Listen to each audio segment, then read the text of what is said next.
Tomorrow, new information about the impact of Taylor's gift. There's been so much positive that's come from this. How the Storch family story of organ donation may help save lives worldwide. Tomorrow on News 8 at 10.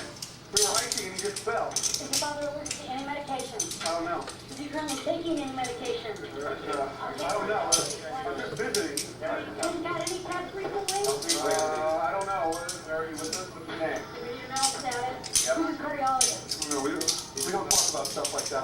I don't know. Texas Health Resources is introducing electronic health records.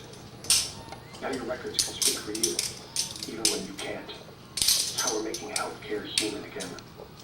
Hi, I'm a T-Mobile My Touch 4G. And I'm an iPhone 4. Who's your friend? Oh, it's the old AT&T network. That'll slow you down. That's the price I paid for 3G speed. Bummer. 4G with T-Mobile lets me video chat practically anywhere. Well, iPhone 4 can FaceTime video chat from anywhere there's Wi-Fi, like say an airport. You know, you suddenly feel heavier.